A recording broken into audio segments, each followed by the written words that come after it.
মুহাম্মাদান আবদুল্লাহি ওয়া রাসূলুহু, বাকিটা আমি আল্লাহর সাথে বুঝবো। শুধু একবার এটা আপনি আমাকে বলেন।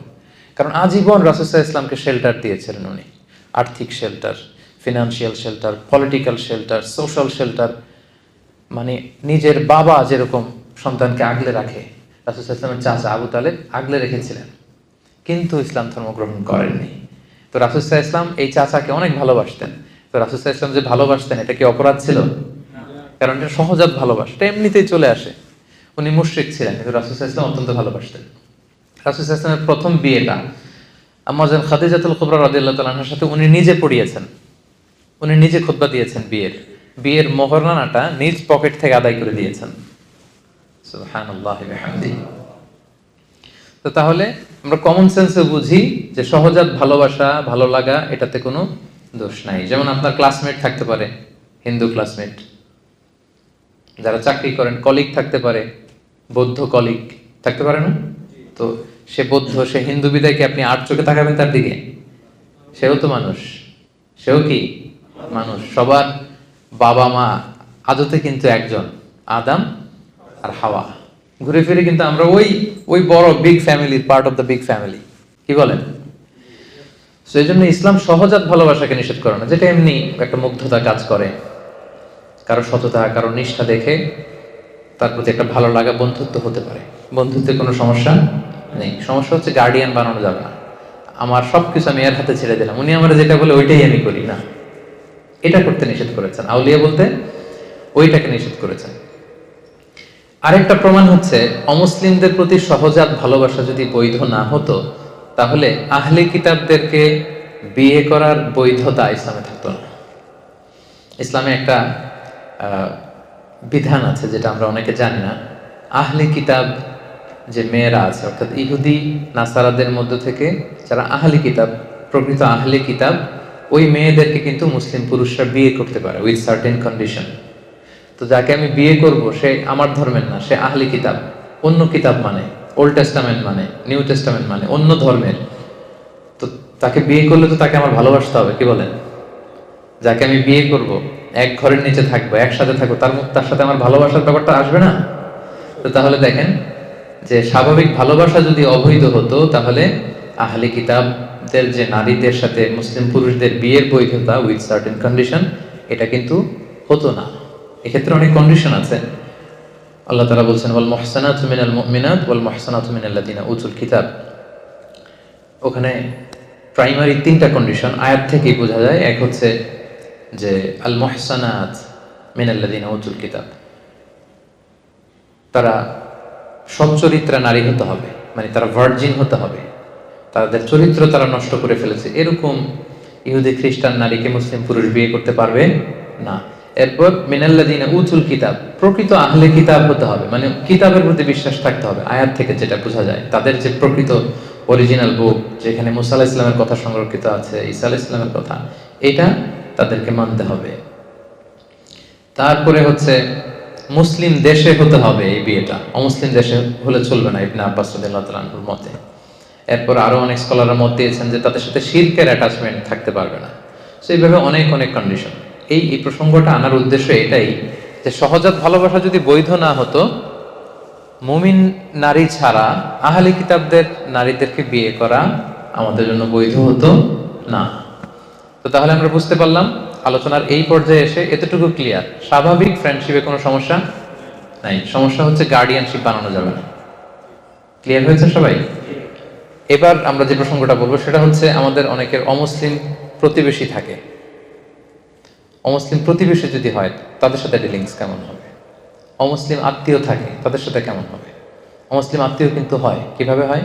বাংলাদেশে অনেক এরকম ছেলে আমাদের হাতে শাহাদা পাঠ করে মুসলমান হয়েছে। ছিল হিন্দু, ছিল কি, এখন শাহাদা পাঠ করে মুসলমান, নামাজ পড়া শুরু করছে। এর বাবা আর মুসলমান হয় নাই, মাও মুসলমান হয় নাই।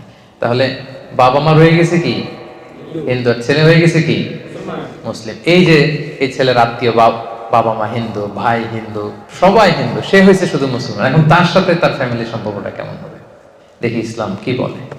প্রথম আমি যদি প্রতিবেশীর কথা বলি, দেখেন রাসূল সাল্লাল্লাহু আলাইহি ওয়াসাল্লাম একটা ছোট্ট হাদিস শোনাবো, শুনলেই আপনি বুঝতে পারবেন।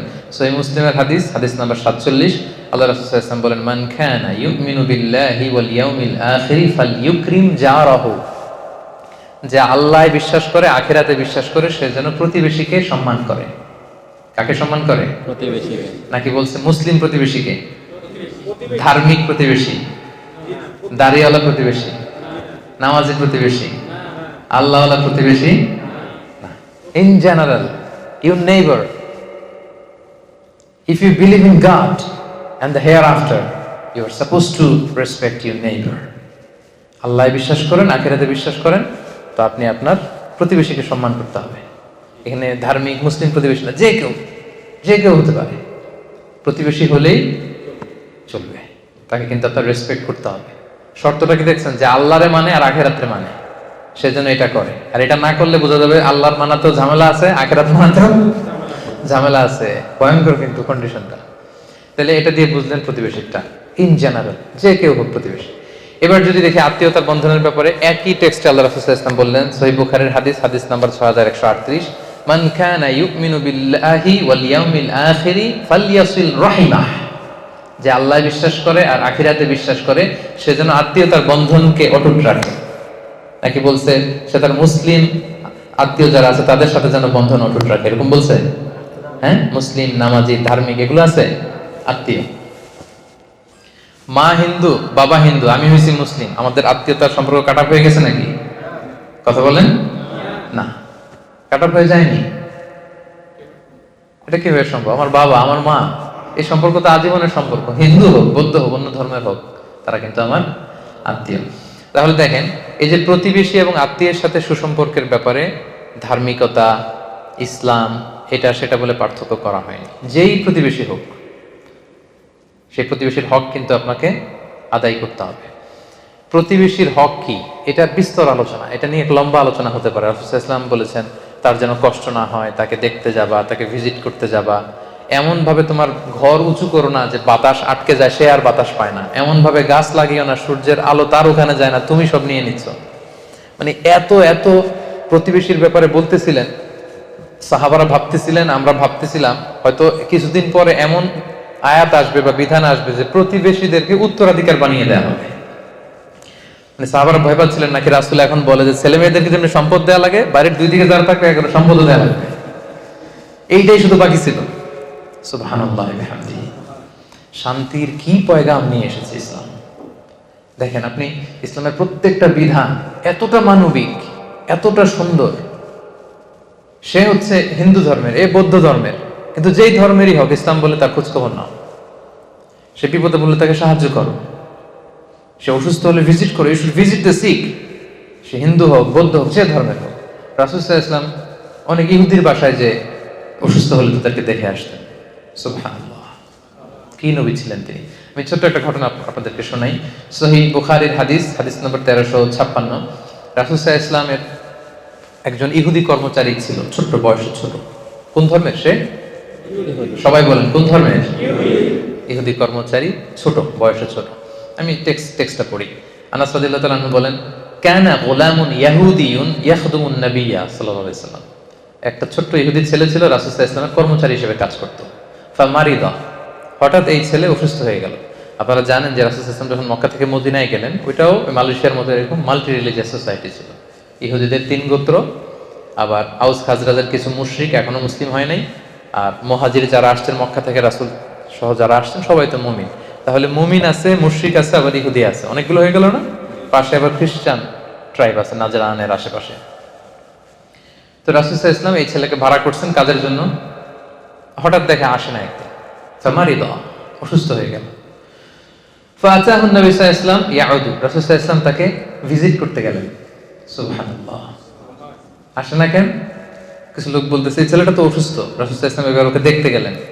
কার বাড়িতে? ইহুদির বাড়িতে। কথা বলেন, কার বাড়িতে? ইহুদির বাড়িতে। রাসূল সাল্লাল্লাহু আলাইহি ওয়াসাল্লামকে দেখে ওই ছেলের বাবা তো অবাক, উনি তো ইহুদি, কি রে, মুহাম্মদ সাল্লাল্লাহু আলাইহি ওয়াসাল্লাম দ্য লাস্ট মেসেঞ্জার, সে চলে আসছে, আমার বাসার ভিতরে ঢুকে যাচ্ছে। এসে উনি পারমিশন নিয়ে রাসূল সাল্লাল্লাহু আলাইহি ওয়াসাল্লাম ঢুকেই গেলেন ঘরের ভিতরে।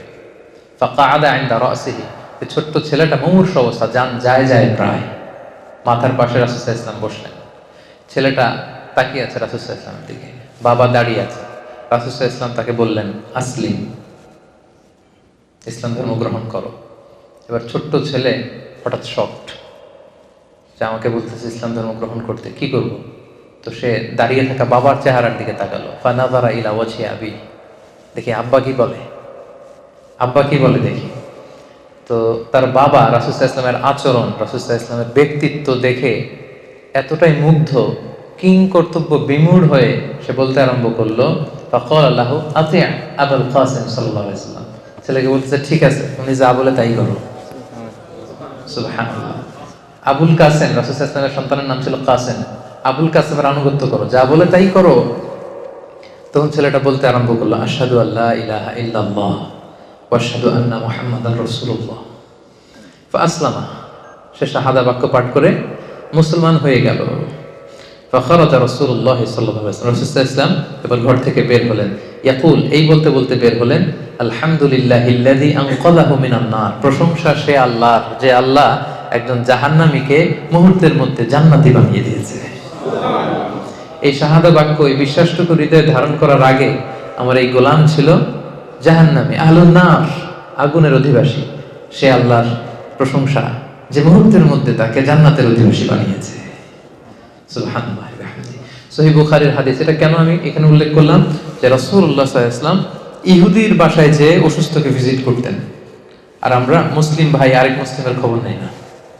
আমরা তো মুমিন, ইমানের বন্ধনে আমরা আবদ্ধ, আমরা একে অপরের সাথে সুসম্পর্ক বজায় রাখি না।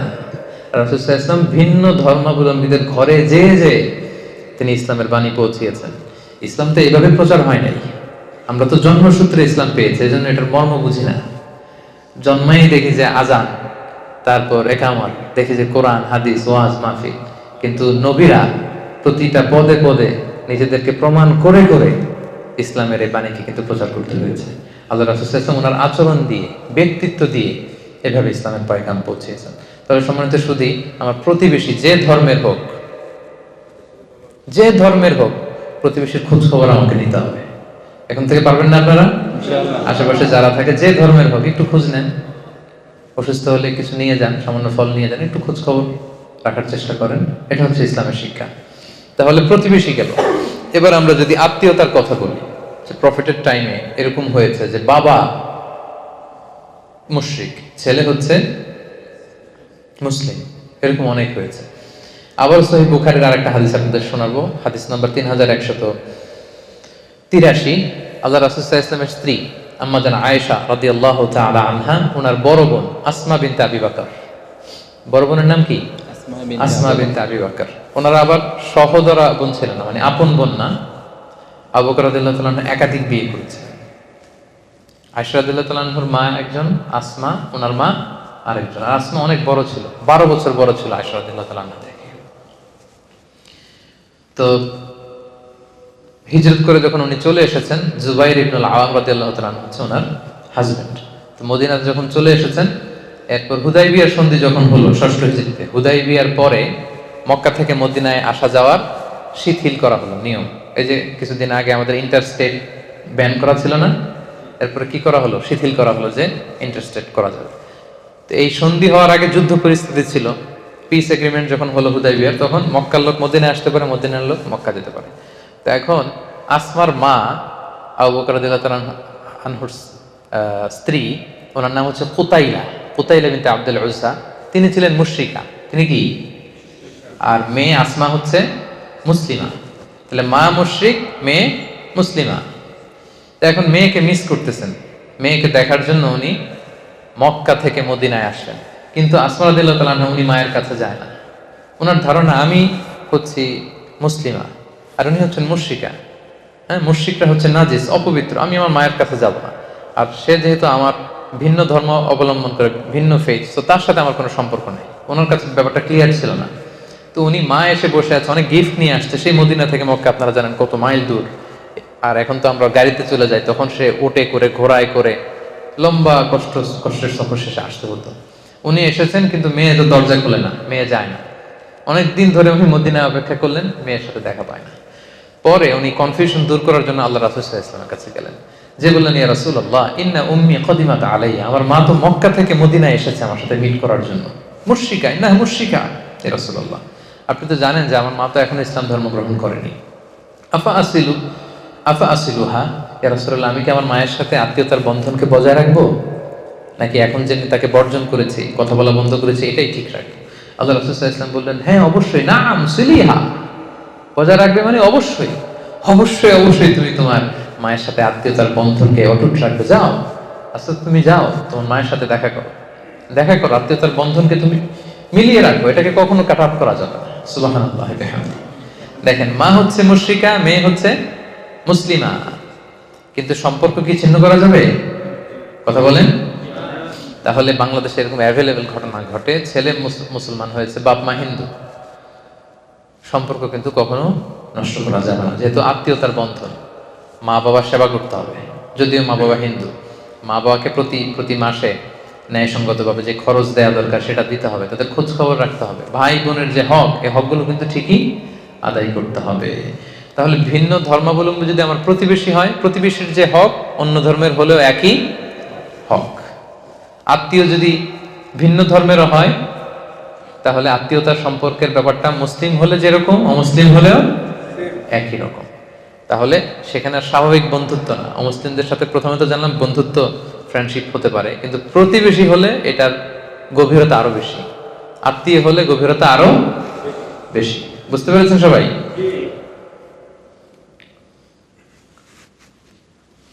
আচ্ছা, এবার যে পয়েন্টটা নিয়ে কথা বলবো আমরা, সেটা হচ্ছে অনেক সময় এরকম হয় যে নন মুসলিম কেউ অনেক সময় আমাদেরকে অনেক খাবার দেয়, গিফট দেয়, হতে পারে না এরকম?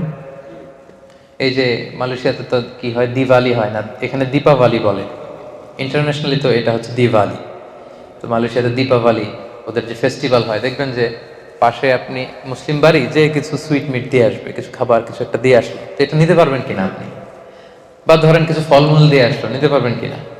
বা ধরেন মাছ মাংস কিছু একটা দিল আপনাকে, তাহলে আপনার নন মুসলিম ফ্রেন্ড, প্রতিবেশী বা কেউ যদি কিছু আপনাকে দেয় অন্য ধর্মের, ভিন্ন ধর্মাবলম্বী, আপনি নিতে পারবেন কিনা? This is the question.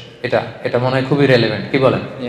আপনাদের এরকম বিভিন্ন সময় ঘটছে না এরকম কনফিউশন, কিরে নিব কি নিব না, খাবো কি খাবো না, জায়েজ কি না জায়েজ? আজকে ক্লিয়ার হয়ে যান। আমরা দেখি যে রাসূল সাল্লাল্লাহু আলাইহি ওয়াসাল্লাম কি করতেন। আল্লাহ রাসূল সাল্লাল্লাহু আলাইহি ওয়াসাল্লাম উনি ওনার জীবদ্দশায় অমুসলিমদের কাছ থেকে কিছু নিয়েছেন কিনা উপহার বা গিফট হিসেবে, এটা দেখলেই তো আমাদের কাছে ক্লিয়ার হয়, কি বলেন? জি। আচ্ছা, আল্লাহ রাসূল সাল্লাল্লাহু আলাইহি ওয়াসাল্লাম যখন ৬ষ্ঠ হিজরিতে মুশরিকদের সাথে হুদায়বিয়া সন্ধি করলেন 10 বছরের, তখন একটু কোয়াইট এন্ড কাম সিচুয়েশন, এখন আর যুদ্ধ টুদ্ধ নাই। তো রাসূল সাল্লাল্লাহু আলাইহি ওয়াসাল্লাম ভাবলেন যে দিস ইজ দ্য চান্স, এখনই তো সুযোগ, গ্লোবালি একটা গ্লোবাল নেভিগেশন দরকার, গ্লোবালি আমি ইসলামটাকে ছড়াই দিব। উনি কাতেবে ওহীদেরকে ডেকে বললেন যে সবাই লিখো, আমার পক্ষ থেকে চিঠি লিখো। রাসূল ইসলাম নিজে লিখতেন না, লোক দিয়ে লেখাতেন, লিখো। রাসূল ইসলাম বলতেছেন, ওনারা চিঠি লিখতে আরম্ভ করলেন, বললেন যে বর্তমানে সুপার পাওয়ার কারা আছে বলো। তো সাহাবারা বলতে আরম্ভ করলো, একটা সুপার পাওয়ার আছে হচ্ছে ওই রোম সাম্রাজ্য, হিরাক্লিয়াস, লেখো, হিরাক্লিয়াসের কাছে লেখো। আর কে আছে? আরেকটা আছে কিসরা, পারস্যের সুপার পাওয়ার। আর কে আছে? আর ইস্কান্দারিয়ার মুকাউকেস আছে, মানে মিশরি সম্রাট। আর কে আছে? ওখানে। তৎকালীন সময়ে যত বড় বড় সুপার পাওয়ার ছিল, রাসূল সাল্লাল্লাহু আলাইহি ওয়াসাল্লাম সবার কাছে তখন দাওয়াতি চিঠি লিখতে আরম্ভ করলেন। তো অধিকাংশ সুপার পাওয়ারদের কাছে, সম্রাটদের কাছে যখন চিঠি নিয়ে যাওয়া হলো, ওনারা কেউ কেউ ইসলাম ধর্ম গ্রহণ করেছেন, কেউ কেউ করেননি, কিন্তু প্রায় প্রত্যেকেই রাসূল সাল্লাল্লাহু আলাইহি ওয়াসাল্লামের কাছে গিফট পাঠিয়েছেন। সুবহানাল্লাহ। আমরা একটা ঘটনা শুনি। মিশরের তখন বাদশা ছিল মুকাউকেস। মুকাউকেস ছিল মিশরের বাদশা, আলেকজান্দ্রিয়াতে উনি থাকতেন। ওনার কাছে যখন রাসূল সাল্লাল্লাহু আলাইহি ওয়াসাল্লামের চিঠি পাঠানো হলো, উনি চিঠি পড়ে তো মুগ্ধ, তিনি বুঝতে পারলেন যে এটা তো নবী। তখন যিনি চিঠি নিয়ে গিয়েছিলেন, মোস্ট প্রবাবলি হাতিব ইবনে আবি বালতা রাদিয়াল্লাহু তাআলা আনহু, ওনার কাছে করে উনি অনেক গিফট পাঠিয়েছিলেন। কি কি গিফট শুনেন। 1000 গোল্ড কয়েন। ওনার ধর্ম হচ্ছে খ্রিস্ট ধর্ম। যে বাদশা রাসূলকে গিফট পাঠিয়েছেন, ওনার ধর্ম কি? খ্রিস্ট ধর্ম। তার মানে উনি কোন ধর্মের?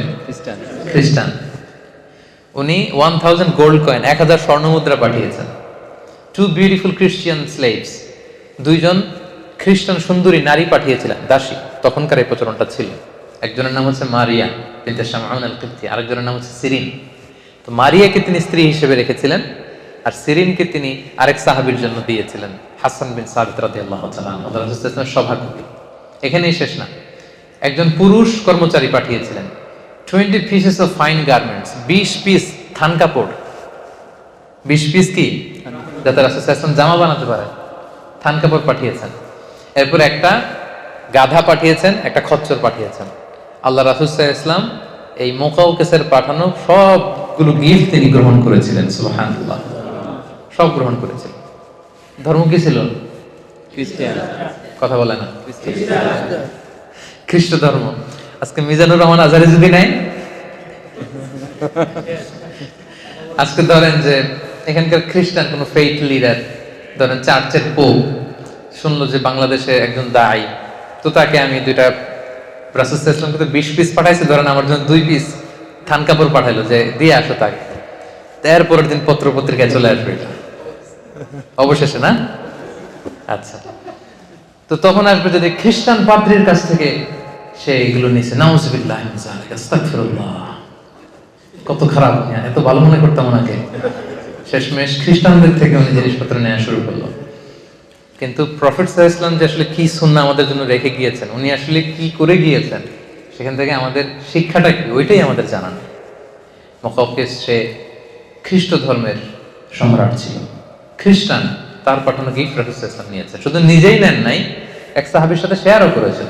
আর বেশিরভাগ জিনিস রাসূল সাল্লাল্লাহু আলাইহি ওয়াসাল্লাম বিভিন্ন সময় দিয়ে দিতেন মানুষকে, এগুলো রিসিভ করেছেন, আর কিছু হয়তো রেখেছেন, বেশিরভাগই দিয়ে দিয়েছেন। তার মানে অন্য ধর্মের কেউ যদি আপনাকে কোনো গিফট করে আপনি নিতে পারবেন। এটা ক্লিয়ার হয়েছেন? আরো ক্লিয়ার করবো আমি সামনে।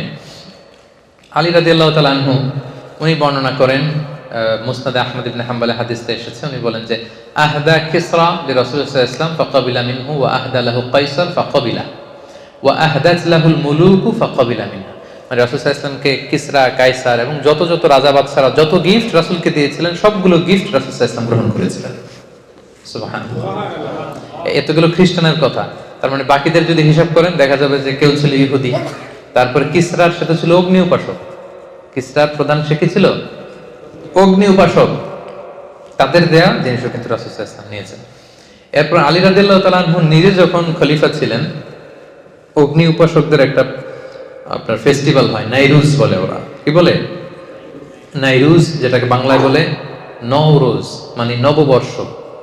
নববর্ষের ওদের একটা ফেস্টিভ্যাল হয়, তখন আলী রাদিয়াল্লাহু তাআলা আনহুকেও তারা গিফট দিত, আলী রাদিয়াল্লাহু তাআলা আনহু সেই গিফট গ্রহণ করতেন।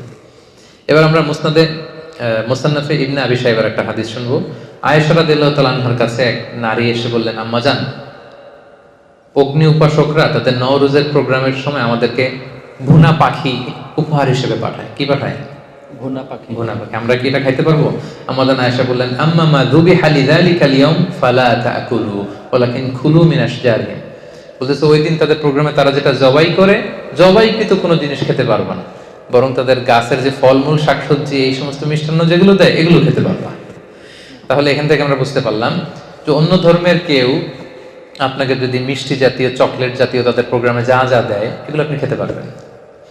আপনাকে যদি জামা কাপড় দেয়, নগদ কোনো গিফট করে, সেটা আপনি নিতে পারবেন, সবকিছু নিতে পারবেন, এক্সেপ্ট তারা জবাই করেছে এমন কোন প্রাণী যদি তারা আপনাকে দেয়। লেটস সে হিন্দুদের কোন প্রোগ্রামে দীপাবলিতে তারা যদি মুরগি জবাই করে, গরু জবাই করে, ওইটা দিলে আপনি খেতে পারবেন না। বৌদ্ধরা জবাই করেছে এরকম কোন প্রাণী দিলে আপনি খেতে পারবেন না, কারণ কোন প্রাণীকে হত্যা করার আগে, জবাই করার আগে কি বলতে হয়? আল্লাহর নাম নিতে হয়। ওরা এটা নেয় না, এজন্য আমরা খেতে পারি না, তবে আহলে কিতাবদের কথা ভিন্ন। প্রকৃত আহলে কিতাব যারা in the name of god বলে, যারা বিসমিল্লাহ বলে জবাই করে, এরকম প্রকৃত আহলে কিতাবদের জবাই করে আপনি খেতে পারবেন। কিন্তু অন্য কোন ধর্মের জবাই করা কোনো জিনিস আপনাকে দেয়া হলে আপনি খেতে পারবেন না। তো এমন তো না যে তারা শুধু আপনাকে ওই গোশতটাই দিবে, তারা হয়তো মাছ দিতে পারে, ডিম দিতে পারে, শাক দিতে পারে, ফলমূল সবই খেতে পারতেছে, শুধু ওই আইটেমটা আপনি খেতে পারবেন না। তাহলে অমুসলিম, ভিন্ন ধর্মের কেউ যদি আপনাকে কোনো উপহার সামগ্রী দেয়, সেটা কনজিউম করা কিন্তু আপনার জন্য জায়েজ আছে। এবং রাসূল সাল্লাল্লাহু আলাইহি ওয়াসাল্লামের সিরাত থেকে, সাহাবাদের প্র্যাকটিস থেকে কিন্তু আমরা এটা ক্লিয়ার হলাম। সবাই কি বুঝতে পেরেছেন? একেবারে ক্লিয়ার? পেছনে যারা বসেছেন আপনারাও? আচ্ছা, এবার আমরা তাদের সাথে ফিনান্সিয়াল ডিলিংস করা যাবে কিনা, নন মুসলিমদের সাথে ব্যবসায়িক লেনদেন, ফিনান্সিয়াল ট্রানজাকশন, এটা করা যাবে কিনা। রাসূল সাল্লাল্লাহু আলাইহি ওয়াসাল্লাম একটা হাদিস শোনাই, সহিহ মুসলিমের হাদিস, হাদিস নাম্বার 1603। দেখেন কত চমৎকার, কত চমৎকার হাদিস, একটু খেয়াল করে শুনেন। আম্মা জান আয়েশা রাদিয়াল্লাহু তাআলা আনহা উনি বর্ণনা করেন, قالت اشترى رسول الله صلى الله عليه وسلم من يهودي طعاما ورهنه درعا من حديد। রাসূল সাল্লাল্লাহু আলাইহি ওয়াসাল্লাম একবার এক ইহুদির কাছ থেকে কিছু খাবার কিনলো, খাবারটা ছিল বার্লি। কি ছিল? বার্লি। এক ইহুদির কাছ থেকে রাসূল সাল্লাল্লাহু আলাইহি ওয়াসাল্লাম কিছু খাবার কিনলেন। কার কাছ থেকে কিনলেন? ইহুদির কাছ থেকে। সবাই বলেন কার কাছ থেকে? ইহুদির কাছ থেকে তিনি কিছু বার্লি কিনলেন। তো বার্লির টাকা পরিশোধ করার মতো টাকা ওনার কাছে ছিল না, পয়সা ছিল না। তো পয়সা ছাড়া সে কি বার্লি দিবে? এ তো দিবে না। তো রাসূল সাল্লাল্লাহু আলাইহি ওয়াসাল্লাম যেটা করলেন, উনি ওনার যুদ্ধের পোশাকটা বন্ধক রাখলেন, আর্মার মানে যুদ্ধস্ত্রাণ, যেটা যুদ্ধের একটা পোশাক আছে, লোহার শিকল দিয়ে ছোট ছোট বুনন দিয়ে এটাকে তৈরি করা হয়। তো এটা পরে যুদ্ধে গেলে তীর মারলে তীর ঢোকে না, ছুরি মারলে ছুরি ঢোকে না। রাসূল সাল্লাল্লাহু আলাইহি ওয়াসাল্লাম এরকম একটা আর্মার ছিল। ওই যুদ্ধের পোশাকটা ওই ইহুদির কাছে তিনি মর্গেজ রাখলেন, বন্ধক। বললেন টাকা নাই, এটা রাখো, যেদিন টাকা দিতে পারবো ওই দিন ছুটাই নেই। আমরা বন্ধক রাখি না অনেক জিনিস। তো রাসূল সাল্লাল্লাহু আলাইহি ওয়াসাল্লাম ইহুদির কাছ থেকে বার্লি কিনেছেন জামা বন্ধক রেখে। সুবহানাল্লাহ বলবেন না? দেখেন কি সুন্দর ফিনান্সিয়াল ট্রানজাকশন, এখন এগুলো আমরা জানি না। তো মাল্টি রিলিজিয়াস সোসাইটি ছিল, তো আশেপাশে ইহুদিরা, এরা ছিল ব্যবসায়ী, তো ব্যবসা করতে হবে না? তার মানে এটা জায়েজ। তাদের সাথে স্বাভাবিক ব্যবসায়িক যে লেনদেন, টাকা ধার দেওয়া, ধার নেওয়া, বন্ধক রাখা, ঋণ নেওয়া, কিছু কেনা, তাদের কাছে বেচা, এটা জায়েজ। শরীয়তের কাজই হচ্ছে লাইফটাকে স্মুথ করে দেওয়া। আর বিধানগুলো এত সুন্দরভাবে ইসলাম দিয়েছে যেটাতে আমাদের লাইফটা স্মুথ হয়। এজন্য শরীয়তের আরেক নাম জীবন। শরীয়তের আরেক নাম কি? শরীয়ত মানেই জীবন। আর শরিয়াতু হিয়াল হায়াত। আমার লাইফ কিভাবে সুন্দর হবে, স্মুথ হবে। আমরা শুধু গবেষণা করি, কনফারেন্স করি যে লাইফটাকে কিভাবে সুন্দর করা যায়। এই গবেষণা এর চেয়ে অনেক বড় নিয়ম কানুন দিয়ে আল্লাহ তাআলা আমাদের জন্য পাঠিয়েছেন, যেটা 1000 বছর গবেষণা করে ওইটার ধারে কাছেও আল্লাহর পাঠানো যে ওয়াহী, রেভেলেশন, এটার ধারে কাছেও আমরা যেতে পারবো না। লাইফটাকে স্মুথ করার জন্য মূলত আল্লাহ তাআলা এই বিধানগুলো দিয়েছেন, কিন্তু আমরা অনেকে জানি না এগুলো। তাহলে রাসূল সাল্লাল্লাহু আলাইহি ওয়াসাল্লাম ইহুদিদের সাথে ফিনান্সিয়াল ট্রানজাকশন করেছেন। পয়েন্টটা ক্লিয়ার? আচ্ছা, এবার হচ্ছে ভিন্ন ধর্মাবলম্বী অন্য ধর্মের ভাই বোনদের কাছ থেকে কোনো ধরনের সাপোর্ট, কোনো ধরনের ধরেন let's say social support, political support, এগুলো নেওয়া যাবে কিনা? এগুলো নেওয়া যাবে কিনা? এবার আসুন যে আমরা সিরাত থেকে দেখি। রাসূল সাল্লাল্লাহু আলাইহি ওয়াসাল্লামের জীবনের একটা ছোট্ট ঘটনা আপনাদের সাথে শেয়ার করি। ওনার চাচা ইন্তেকাল করলেন। চাচার নাম কি? সবাই বলবেন কি নাম? বাবার মতো ভালোবাসতেন, শেল্টার দিতেন, উনি ইন্তেকাল করলেন। ওনার প্রথম স্ত্রীর নাম কি? খাদিজা রাদিয়াল্লাহু তাআলা আনহা। ফিনান্সিয়ালি সাপোর্ট করতেন, ঘরে তিনি সান্ত্বনা যোগাতেন। উনিও মারা গেলেন। রাসূল সাল্লাল্লাহু আলাইহি ওয়াসাল্লাম এর চেয়ে বেশি আর শকড হননি কখনো। চাচা নাই, ঘরে যে স্ত্রী সান্ত্বনা দিত উনিও নাই। রাসূল সাল্লাল্লাহু আলাইহি ওয়াসাল্লাম খুব একা বোধ করতে লাগলেন। এদিকে মক্কায় থাকার নিয়ম ছিল আমান নিয়ে থাকতে হতো। আমান মানে সিকিউরিটি। বড় বড় নেতা ছিল, গোত্র ছিল, এরা যদি সিকিউরিটি আপনাকে দেয় আপনি থাকতে পারবেন, কাইন্ড অফ ভিসা। এখনকার মালয়েশিয়ার আমার ভিসা না থাকলে আমি থাকতে পারবো না। তো এই ভিসা সিস্টেম আমান ওনার চাচা দিত। আমান, চাচা আমান দেওয়ার কারণে কেউ রাসূল সাল্লাল্লাহু আলাইহি ওয়াসাল্লাম গায়ে টাচও করতে পারতেন। এখন চাচা নাই, এবার রাসূল সাল্লাল্লাহু আলাইহি ওয়াসাল্লাম বাঁচাবে কে? স্ত্রী নাই, সান্ত্বনা যোগাবে কে? রাসূল সাল্লাল্লাহু আলাইহি ওয়াসাল্লাম এবার ভারাক্রান্ত মন নিয়ে তায়েফে চলে গেলেন, কারণ মক্কায় থাকার পরিবেশ নাই, যে কোনো সময় অ্যাটাক হবে। এতদিন অ্যাটাক করে নাই চাচার ভয়ে, এবার চাচা নাই, তায়েফে গেলেন। তায়েফের ঘটনা সবার জানা না আপনাদের? সেখানে প্রত্যাখ্যান করা হলো রাসূল সাল্লাল্লাহু আলাইহি ওয়াসাল্লামের দাওয়াতকে। শুধু প্রত্যাখ্যানই না, রক্তাক্ত করা হলো পাথর মেরে। এবার রাসূল সাল্লাল্লাহু আলাইহি ওয়াসাল্লাম যাবেন কোথায়? নিজ জন্মভূমি মক্কাতে থাকার সুযোগ নেই। পাশের সবচেয়ে কাছের সিটি 70 কিলো দূর তায়েফে গেলেন, ওখানে থাকার সুযোগ নেই। তিনি যাবেন কোথায়? এখান থেকে আবিসিনিয়াতে মুসলিমদেরকে হিজরতে পাঠিয়েছেন, অধিকাংশকে মদিনায় মুসআব ইবনে উমাইরের সাথে পাঠিয়েছেন। মক্কাতে সাপোর্ট করার মতো কেউ নাই রাসূল সাল্লাল্লাহু আলাইহি ওয়াসাল্লাম। যাবেন কোথায়? তায়েফ থেকে রক্তাক্ত হয়ে যায়েদ রাদিয়াল্লাহু তাআলা আনহুকে নিয়ে তিনি ফিরে আসলেন। মক্কায় ঢুকতেও পারতেছেন না ভয়। তখন তিনি লোক পাঠালেন যে বলো যে এমন কেউ আছে কিনা, আমি তো এমন কোনো বড় অপরাধ করি নাই, আজীবন তোমাদের শুভাকাঙ্ক্ষী ছিলাম, এমন কি কেউ আছে যে কিছুদিনের জন্য আমার জন্মভূমিতে আমাকে থাকতে দিবে? কেউ কে আছে? কেউ রাজি হয় না, কেউ রাজি হয় না রাসূল সাল্লাল্লাহু আলাইহি ওয়াসাল্লামকে আমান দেওয়ার জন্য। মানে যে ভিসা ছাড়া রাসূল সাল্লাল্লাহু আলাইহি ওয়াসাল্লাম ঢুকতে পারতেছে না মক্কায়, কেউ দিচ্ছে না।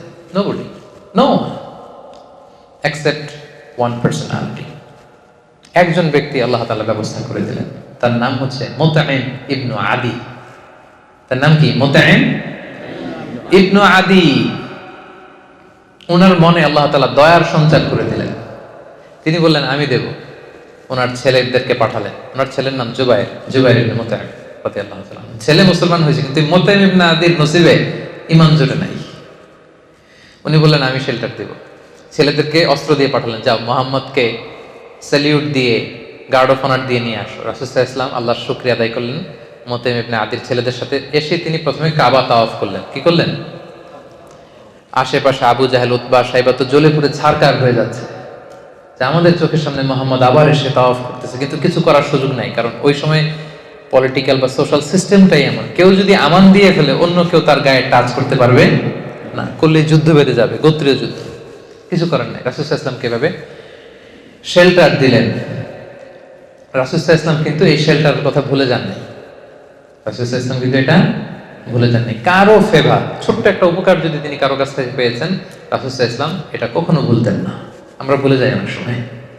কেউ হেল্প করেছে, সাপোর্ট করেছে, কাজ শেষ, ঘটনাও শেষ, ভুলে যাই তাকে আমরা অনেক সময়। এই অকৃতজ্ঞতা বোধ আমাদের মধ্যে কাজ করে। রাসূল সাল্লাল্লাহু আলাইহি ওয়াসাল্লাম ভুলে যাননি। তারপরের হিস্ট্রিটা আরো অনেক পরে। এরপরে মদিনাতে তিনি হিজরত করলেন, বদরের যুদ্ধ হলো, এবার মুসলমানদের একটা শক্তিশালী অবস্থান।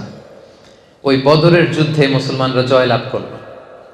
মুশরিকদের মধ্য থেকে 70 জন বন্দী হয়ে আসলো। কয়জন? 70 জন। আর সেই তায়েফের ঘটনার সময় মুতঈম ইবনে আদি, যে রাসূল সাল্লাল্লাহু আলাইহি ওয়াসাল্লামকে শেল্টার দিয়েছিল, পলিটিক্যাল শেল্টার, যেটা বর্তমান রাষ্ট্রবিজ্ঞানের ভাষায় পলিটিক্যাল অ্যাসাইলাম বলে, সেই মুতঈম ইবনে আদি কিন্তু এর আগেই মারা গিয়েছে। সে ছিল মুশরিক, রাসূলকে হেল্প করেছে, কিন্তু এই মুশরিক অবস্থায় সে মারা গেছে, তার নসিব আর ঈমান জোটে নাই। তো বদরের যুদ্ধে 70 জন বন্দীকে যখন রাসূল সাল্লাল্লাহু আলাইহি ওয়াসাল্লামের সামনে আনা হলো, তাদের প্রত্যেকে রাসূল সাল্লাল্লাহু আলাইহি ওয়াসাল্লাম চিনে না? সবাইকে চিনে। তাদের দিকে তাকিয়ে রাসূল সাল্লাল্লাহু আলাইহি ওয়াসাল্লাম তখন বললেন, সহিহ বুখারীর হাদিস নাম্বার 3139, যে লাউ কানাল মুতঈম ইবনে আদি হাইয়ান সুম্মা কাল্লামানি ফি হাউলাইন নাতনা লাতারাকতুহুম লাহু। রাসূল সাল্লাল্লাহু আলাইহি ওয়াসাল্লাম বললেন, আজকে যদি ওই মুতঈম ইবনে আদি বেঁচে থাকতো, আর সে যদি এই 70 জন যুদ্ধবন্দীর ব্যাপারে আমাকে রিকোয়েস্ট করতো, এই আবর্জনাগুলোর ব্যাপারে, আমি মুহূর্তের মধ্যে এগুলো ছেড়ে দিতাম। সুবহানাল্লাহ পড়বেন না? মুতঈম ইবনে আদি নাই দুনিয়াতে, মারা গেছে। মুসলিম হয়ে না মুশরিক হয়ে? মুশরিক হয়ে। কথা বুঝে নাই বোধহয়। মুসলিম না মুশরিক? মুশরিক। মুশরিক হয়ে মারা গেছে। তারপরে as a token of respect, as a token of honour, তাকে সম্মান দেখাতে যে রাসূল ইসলাম বলতেছে, আজকে যদি সেই মুতঈম ইবনে আদি বেঁচে থাকতো, তার সম্মানে আজকে এই 70টা আবর্জনা, এই 70টা ময়লা আবর্জনাকে আমি উইদাউট র্যানসাম, কোনো মুক্তিপণ ছাড়াই আমি এদেরকে ছেড়ে দিতাম।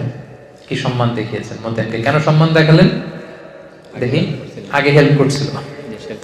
বিপদের দিনে পলিটিক্যাল অ্যাসাইলাম পেয়েছিলেন তিনি মুতঈম ইবনে আদির কাছ থেকে, এটা রাসূল ইসলাম ভুলে যাননি। এই ঘটনাটা রিভিল করার কারণ হচ্ছে, এখানে কয়েকটা জিনিস শিখলাম। এক হচ্ছে, প্রয়োজনে, ক্রাইসিস মোমেন্টে অন্য ধর্মের লোকদের থেকেও পলিটিক্যাল সাপোর্ট নেওয়া যায়, যেটা রাসূল সাল্লাল্লাহু আলাইহি ওয়াসাল্লাম নিজেই নিয়েছেন তার সিরাতে, ঠিক কি না? নিজে গ্রহণ করেছেন, পলিটিক্যাল সাপোর্ট নিয়েছেন। এবং আরেকটা ব্যাপার যেটা শিক্ষণীয়, সেটা হচ্ছে যে কারো ফেভারকে কখনো ভুলে না যাওয়া। রাসূল সাল্লাল্লাহু আলাইহি ওয়াসাল্লাম তাকে সেখানে সম্মান দেখিয়েছেন, যদিও সে মুশরিক। যদিও কি ছিল? মুশরিক। তার মানে মুশরিক হইলে আপনি ফেলে দিয়েন না, একেবারে কাফের হইলেই ফেলে দিয়েন না। আর যদি বেঁচে থাকে তাহলে তো ফেলে দেওয়ার সুযোগই নাই, কারণ তার একেবারে শেষ নিঃশ্বাস ত্যাগ করার আগ পর্যন্ত কালিমা পড়ে ঈমান আনার সুযোগ আছে না নাই? ওই যে ইহুদি ছেলেটা একেবারে শেষ মুহূর্তে শেষে কালিমা পড়েছিল। সো এরকম প্রয়োজনে আপনি কিন্তু সোশ্যাল সাপোর্ট, পলিটিক্যাল সাপোর্ট, এটা অমুসলিম হলেও প্রথমে তো আপনি মুসলিমদের কাছ থেকে নেওয়ার চেষ্টা করবেন, কিন্তু রাসূলুল্লাহ সাল্লাল্লাহু আলাইহি ওয়াসাল্লামের ওই প্রেক্ষাপটে, ওই সময়, ওই সার্কামস্ট্যান্সে ওই সুযোগ কিন্তু ছিল না। ফলে তিনি মুশরিকের কাছ থেকেও ফেভার নিয়েছেন, সাপোর্ট নিয়েছেন। এবং সেই বদরের যুদ্ধের সেই বিজয়ের মুহূর্তে রাসূল সাল্লাল্লাহু আলাইহি ওয়াসাল্লাম ওই সাপোর্টের কথা ভুলে যান নাই।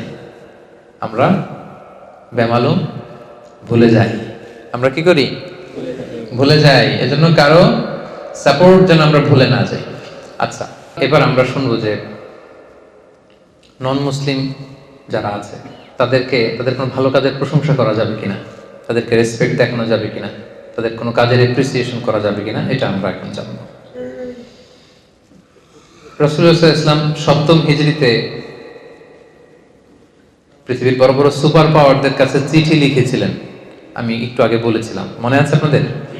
আচ্ছা, চিঠির ভাষাটা কি ছিল জানেন? ভাষাটা ছিল সালামুন আলা মান ইত্তাবা আল হুদা, শান্তি তার উপর যে হেদায়েতকে মেনে নিতে চায়।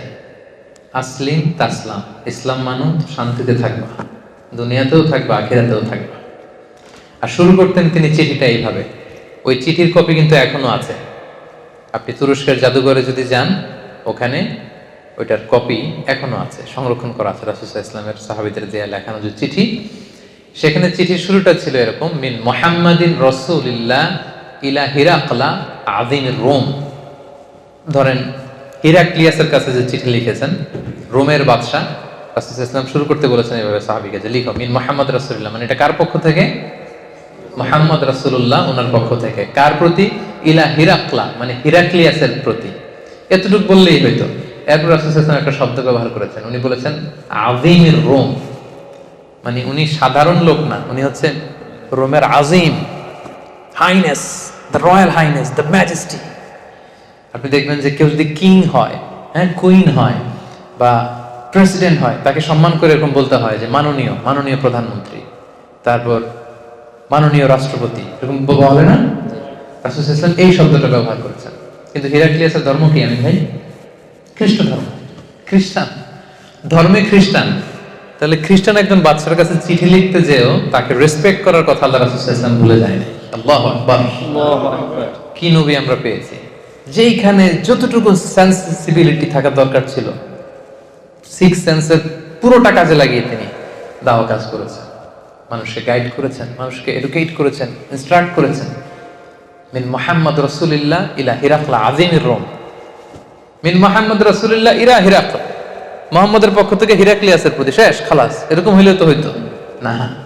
আযীমির রোম, রোমের the highness, the royal highness, the majesty, the king of Roman empire, Roman সাম্রাজ্যের কিং, সম্রাট হিরাক্লিয়াসের প্রতি। দেখেন রাসূল সাল্লাল্লাহু আলাইহি ওয়াসাল্লাম কিন্তু এই সম্মান দিতে ভুলে যান না। আমরা এটাতে অনেক মিসিং আছে, আমরা অন্যকে সম্মান দিতে চাই না।